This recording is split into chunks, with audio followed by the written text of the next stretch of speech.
दोस्तों, क्या आपने लॉजिकली कभी सोचा है कि क्लास के टॉपर्स ए स्टूडेंट बहुत बार अपने फ्यूचर में ऐसे लोगों के लिए क्यों काम करते हैं जो बहुत ही मीडियोकर थे, सी स्टूडेंट्स थे। ए स्टूडेंट्स ने तो पूरी जिंदगी भर बहुत मेहनत की होती है, फिर भी उनके साथ ऐसा क्यों होता है कि वो ऐसे लोगों की कंपनीज में काम कर रहे होते हैं जिनके उनसे कम मार्क्स आते थे। दोस्तों, आज इस वीडियो में हम यही बात करेंगे कि एक सी स्टूडेंट ए स्टूडेंट से कैसे आगे निकल जाता है। इसके लिए हम रॉबर्ट कियोसाकी की बुक का सहारा लेंगे जिसका नाम है why A students work for C students. Robert कहते हैं कि सबसे पहले जो हमें स्कूल में सिखाया जाता है वो ये है कि पैसा इंसान को बुरा बना देता है और इस पे टॉपर्स ए स्टूडेंट्स विश्वास कर लेते हैं, जबकि ऐसा बिल्कुल नहीं है। ऐसे बहुत से इंसान हैं जो पैसा पाके पागल हो जाते हैं, श्रूड हो जाते हैं और ज्यादा कनिंग हो जाते हैं, लेकिन ऐसे भी बहुत सारे लोग हैं जो पैसा पाके अपनी कम्युनिटी के लिए और ज्यादा मदद करते हैं, अपने दोस्तों की और ज्यादा मदद करते हैं, अपनी फैमिली की बहुत ज्यादा मदद करते हैं। पैसा सिर्फ हमारे इमोशंस को एम्पलीफाई कर देता है। अगर आप अच्छे हैं तो आप और ज्यादा अच्छे हो जाएंगे, और अगर आपके अंदर बुरे विचार हैं तो वो भी लोगों को दिखने लग जाएंगे, क्योंकि पैसा सिर्फ उन विचारों को हकीकत में बदलने की ताकत देता है। अगर हम बिल गेट्स की बात करें तो पहले वो हम जैसे आम इंसान ही थे जो कि एक बिलियनर बन गए, और अब वो अपनी पूरी जिंदगी की मेहनत की 90% कमाई डोनेट कर रहे हैं और अपने बच्चों को उनमें से बहुत छोटा हिस्सा दे रहे हैं। उसी तरीके से अगर आपके अंदर अपने फैमिली मेंबर्स, अपने पेरेंट्स की हेल्प करने की चाह है तो जैसे ही आपको पैसे मिलेंगे आप सबसे पहले उन इच्छाओं को पूरा करेंगे और अपने फैमिली मेंबर्स और पेरेंट्स की मदद करेंगे। लेकिन अगर हम एकेडमिक लाइफ में देखें तो मैक्सिमम स्टोरीज जो हमें पढ़ाई जाती है वो इनडायरेक्टली यही इशारा करती हैं कि पैसे वाले लोग ही विलन हैं, और इसीलिए कहीं ना कहीं हम ज्यादा पैसों को बुराई के इमोशन के साथ जोड़ देते हैं और ये सोचते हैं कि अगर हमारे पास कम पैसे होंगे तभी हम अच्छे इंसान रह पाएंगे, जबकि ये उल्टा है। अगर हम अच्छे इंसान हैं तो पैसा मिलते ही हम ज्यादा लोगों की हेल्प कर पाएंगे। रॉबर्ट कहते हैं कि दूसरी बात जो हमें स्कूल में सिखाई जाती है वो ये है कि उधार लेना बुरी बात है, जबकि ऐसा बिल्कुल नहीं है। उधार दो टाइप के होते हैं, good debt and bad debt. Bad debt यानी बुरा उधार वो है जो आपने ऐसी चीजों को खरीदने के लिए लिया है जिसकी वजह से हर महीने आपकी जेब से पैसे जाते हैं, जैसे कि कम इनकम होने के बावजूद कार लोन ले लेना, हाउस लोन ले लेना एक्सेट्रा। जबकि गुड डेट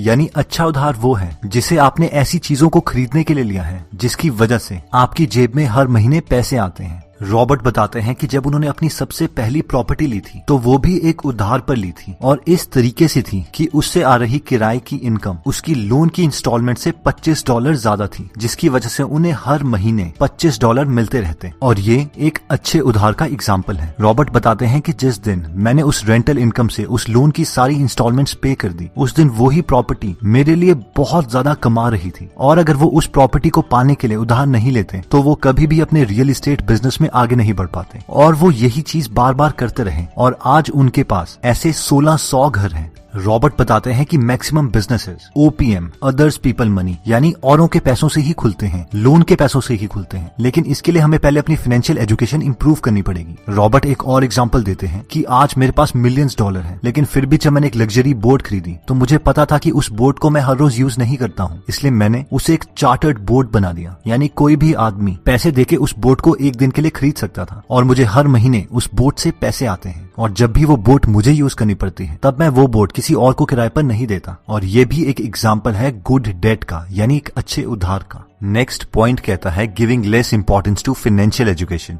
रॉबर्ट कहते हैं कि 3 टाइप की एजुकेशन होती है, एकेडमिक एजुकेशन, प्रोफेशनल एजुकेशन और फाइनेंशियल एजुकेशन। एकेडमिक एजुकेशन वो है जहां पे हम पढ़ना सीखते हैं, लिखना सीखते हैं, बेसिक मैथमेटिक्स सीखते हैं, और ये बहुत ज्यादा इंपॉर्टेंट है हमें लाइफ में कुछ भी अचीव करने के लिए। उसके बाद आती है प्रोफेशनल एजुकेशन। इस एजुकेशन में हम एक स्पेशलाइज्ड स्किल सीखते हैं जो फाइनली हमारा प्रोफेशन बन जाता है, और इसमें सारे ए स्टूडेंट्स आते हैं जो डॉक्टर्स बन जाते हैं, अकाउंटेंट्स बन जाते हैं, इंजीनियर्स बन जाते हैं, लॉयर्स बन जाते हैं। लेकिन स्कूल में जो तीसरी टाइप ऑफ एजुकेशन मिसिंग है वो है फाइनेंशियल एजुकेशन। टॉपर्स प्रोफेशनल और एकेडमिक एजुकेशन में बहुत अच्छे हो जाते हैं क्योंकि उन्हें स्कूल में वही पढ़ाया जाता है, लेकिन फाइनेंशियल एजुकेशन का टॉपिक किसी भी क्लास में होता ही नहीं, और इसीलिए वो पैसे की गेम को नहीं समझ पाते, और फाइनली उन्हें सी स्टूडेंट्स के लिए काम करना पड़ता है। रॉबर्ट बताते हैं कि वो खुद एक सी स्टूडेंट थे, उनकी इंग्लिश बहुत ही बुरी थी और उन्हें अपने टीचर से इस बात पर हमेशा डांट पड़ती, और उन्होंने कोई प्रोफेशनल एजुकेशन भी नहीं ली थी, वो सिर्फ एक चीज में अच्छे थे, फाइनेंशियल एजुकेशन। और जब उन्होंने अपनी पहली book rich dad poor dad इस टॉपिक पर लिखी तो कोई भी पब्लिशर उनकी बुक पब्लिश करने के लिए तैयार नहीं था। कई पब्लिशर्स ने लिखा कि हम इस वक्त आपकी बुक में इंटरेस्टेड नहीं है, और कईयों के कमेंट्स बहुत डायरेक्ट थे। कई पब्लिशर्स ने कहा कि आपको इस टॉपिक के बारे में कुछ नॉलेज नहीं है, या फिर आपके आइडियाज एकदम बकवास हैं। और 1997 में rich dad poor dad self publish की गई और वो आज तक की बेस्ट फाइनेंशियल बुक है, जिसकी अप्रोक्सीमेटली 33 मिलियन कॉपीज बिक चुकी हैं। रॉबर्ट बोलते हैं कि मैं जानता हूँ इन सब पब्लिशर्स ने मेरी बुक क्यों रिजेक्ट करी, क्योंकि वो सारे ए स्टूडेंट्स थे जो एक कन्वेंशनल पैटर्न पर ही चलना चाहते थे। नेक्स्ट बात जो हमें स्कूल में कही जाती है वो है कि अगर हम स्कूल फिनिश नहीं करेंगे तो हम सक्सेसफुल नहीं हो सकते। रॉबर्ट कहते हैं कि अगर आपकी सक्सेसफुल की डेफिनेशन ज्यादा पैसा कमाना और लोगों की मदद करना है तो ऐसे बहुत से एग्जांपल्स हैं जिन लोगों ने स्कूल फिनिश नहीं किया था और उसके बावजूद अपनी लाइफ में बहुत सक्सेसफुल रहे, जैसे कि Abraham Lincoln, George Washington, Andrew Johnson. ये सारे लोग जिन्होंने स्कूल फिनिश नहीं किया था ये यूएसए के प्रेसिडेंट बने। रॉबर्ट फ्रॉस्ट वो एक महान पोएट बने। मार्क ट्वेन एक सक्सेसफुल ऑथर बने। एंड्रयू कार्नेगी एक इंडस्ट्रियलिस्ट बने। हेनरी फोर्ड गाड़ियों के मालिक बने। Mark Zuckerberg, Steve Job, Bill Gates, इन सब ने स्कूल नहीं फिनिश किया था, लेकिन इसके बावजूद ये सब एक्सट्रीमली सक्सेसफुल रहे। रॉबर्ट बताते हैं कि उनके डैड एक ए स्टूडेंट थे। उन्होंने 4 साल की ग्रेजुएशन 2 साल में कंप्लीट कर ली थी। वो अपने करियर के एंड में अपने स्टेट के एजुकेशन सिस्टम में टॉप पोजीशन पर पोस्टेड थे as a superintendent of education. इन सब अचीवमेंट्स के बावजूद जब उनकी जॉब छूटी तो रिटायरमेंट के बाद उन्हें पैसों की बहुत दिक्कत हुई। रॉबर्ट को वो हमेशा एक ही बात कहते थे कि स्कूल जाओ, बहुत मेहनत करो और एक पीएचडी की डिग्री लो और एक सिक्योर जॉब में काम करो जहां पर आपको मेडिकल बेनिफिट्स मिले, पेंशन मिले। इनडायरेक्टली वो रॉबर्ट को भी खुद जैसा बनाना चाहते थे, लेकिन उनके रिच डैड उन्हें फाइनेंशियल एजुकेशन देते और मोनोपोली गेम खिलाते। एक बार रॉबर्ट के रिच डैड रॉबर्ट और उसके दोस्त को अपनी प्रॉपर्टी दिखाने के लिए ले गए जो उन्होंने बाकी लोगों को किराए पर दी थी और उन्होंने रॉबर्ट को कहा, जिस दिन मैं इन सब के किराए से इन घर के सारे लोन पे कर दूंगा उस दिन मेरे लिए ये सारे घर बहुत ज्यादा पैसे कमाएंगे। यानी वो रियल लाइफ में भी मोनोपोली गेम ही खेल रहे थे। और फाइनली हुआ भी ऐसे ही। वो 8th क्लास फेल आदमी हवाई का सबसे अमीर आदमी बन गया। जब रॉबर्ट ने आके ये बात अपने रियल डैड को बताई कि पापा, माइक के डैड तो रियल लाइफ में भी मोनोपोली खेल रहे हैं, ये सुनने पर उसके रियल डैड ने उससे गुस्सा किया कि जाके अपना होमवर्क कंप्लीट करो। ऐसा कुछ नहीं होता, रियल लाइफ कोई गेम नहीं है। रॉबर्ट बताते हैं कि किसी को भी अगर अपनी लाइफ में अमीर बनना है तो उन्हें इन 2 कॉन्सेप्ट्स की जरूर समझ होनी चाहिए। पहली है इनकम स्टेटमेंट और दूसरा है कैश फ्लो क्वाड्रेंट। जब भी एक नॉर्मल आदमी अपने महीने के खर्चे लिखता है तो वो सिर्फ 2 चीजें लिखता है, इनकम और एक्सपेंस। इनकम जो वो हर महीने पैसे कमाता है और एक्सपेंस उसके महीने का खर्चा, और उसके अलावा उसे कुछ नहीं सोचता। वो हर बार अपनी इनकम को बढ़ाने में लगा रहता है और इसे ही वो एक अमीरी समझता है। लेकिन एक फाइनेंशियली एजुकेटेड आदमी, एक ट्रूली रिच आदमी अपनी मंथली फाइनेंशियल स्टेटमेंट में 2 और कॉलम बनाता है, एसेट्स और लायबिलिटीज। एसेट्स ऐसी चीज है जो उस आदमी को हर महीने पैसे कमा के देती है बिना काम किए या बहुत कम काम किए, और लायबिलिटीज ऐसी चीजें हैं जो किसी आदमी की जेब से पैसे निकालती हैं। जैसे कि अगर आप कोई कार लोन में खरीद लेते हैं तो वो आपके लिए एक लायबिलिटी है। अगर आप लोन में एक घर खरीद लेते हैं तो वो आपके लिए एक लायबिलिटी है। लेकिन अगर आप उसी कार को रेंट में दे दें तो वो आपका एक एसेट बन जाएगा, क्योंकि हर महीने आपको वो पैसे कमा के देगी बहुत कम मेहनत के। उसी तरीके से अगर आप अपने घर का एक कमरा रेंट पे दे देते हैं तो वो आपका एसेट बन जाता है। किसी भी अमीर आदमी का सारा फोकस उसके एसेट कॉलम पर होता है कि वो ऐसी कौन सी नई चीजें खरीदे जो उसके लिए एसेट का काम करें। अगर वो नई शॉप खरीदता है तो उसमें किसी और आदमी को बिठा देता है ताकि उसे उस चीज में कम मेहनत करनी पड़े और फिर नए एसेट को बनाने में लग जाता है। नेक्स्ट आता है कैश फ्लो क्वाड्रेंट। लोग 4 टाइप से पैसे कमा सकते हैं, ई, एस, बी और आई। ई है एम्प्लॉय। अगर आप कोई जॉब कर रहे हैं और हर महीने आपको सैलरी मिलती है तो आप एम्प्लॉय हैं। आप भी जानते हैं कि आप एम्प्लॉय रह के सक्सेसफुल बन सकते हैं लेकिन अमीर नहीं, क्योंकि ई का टोटल फोकस सिर्फ उसकी इनकम पर होता है, एसेट्स पर नहीं। नेक्स्ट आता है एस, सेल्फ एम्प्लॉयड। जो लोग थोड़े से करेजियस होते हैं और खुद का काम खोल लेते हैं वो सेल्फ एम्प्लॉयड है, जैसे कि एक शॉपकीपर या फिर डॉक्टर जिसने अपना एक क्लिनिक खोल दिया है। ये सारे लोग सोचते हैं कि ये बिजनेस कर रहे हैं लेकिन ये सेल्फ एम्प्लॉयड है, क्योंकि इन्होंने अपना सिस्टम इस तरीके से सेट किया है कि वो इनके अलावा नहीं चल सकता। इसीलिए इनके ज्यादा पैसे कमाने की भी एक लिमिट है, और जितना ज्यादा पैसा ये कमाएंगे उस वक्त ये सबसे ज्यादा बिजी होंगे, क्योंकि वो काम जिससे ये पैसे कमा रहे हैं उसके लिए इन्हें खुद ही काम करना पड़ेगा। नेक्स्ट आता है बी, ऐसे लोग जो OPM और OPT का इस्तेमाल करते हैं, यानी others people money, others people talent. और लोगों का टैलेंट और लोगों के पैसे को मिला के एक ऐसा बिजनेस खोल लेते हैं जो कि उनके लिए एसेट का काम करे, यानी उन्हें हर महीने पैसे कमा के दे उनकी खुद की बहुत कम इन्वॉल्वमेंट से।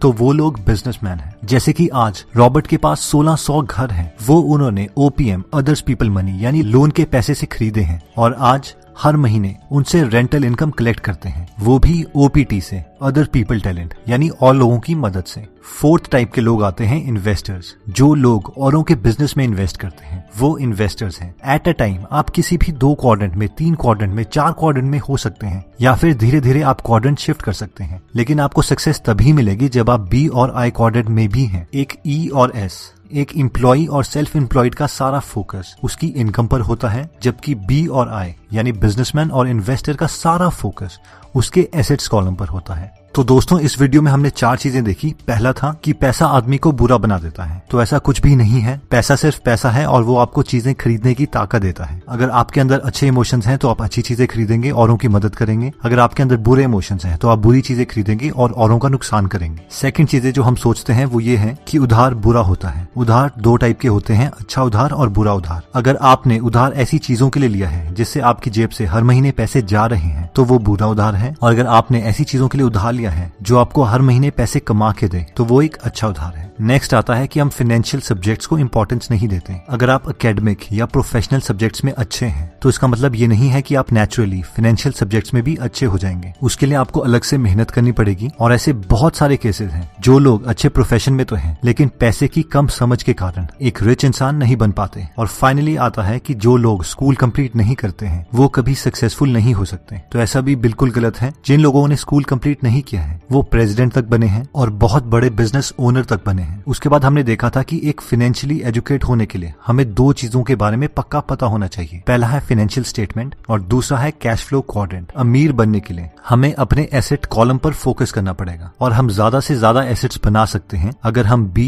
और I क्वाड्रेंट में हैं, यानी बिजनेस ओनर हैं या फिर इन्वेस्टर हैं। दोस्तों, अगर आप फ्री में हिंदी ऑडियो बुक समरी सुनना चाहते हैं तो डिस्क्रिप्शन में दिए हुए लिंक पे जाके आप हमारी गीगल ऐप डाउनलोड कर सकते हैं। वहां पे आप फेमस बुक सुन सकते हैं जैसे कि the miracle morning, you can and you will, how to make friends and influence people, E-Myth Revisited, 0 to 1, Chanakya Niti, The One Thing, Power of Habit, Wings of Fire, The Monk Who Sold His Ferrari and many more। और हर हफ्ते इस app में हम एक नई audio book summary डालते हैं।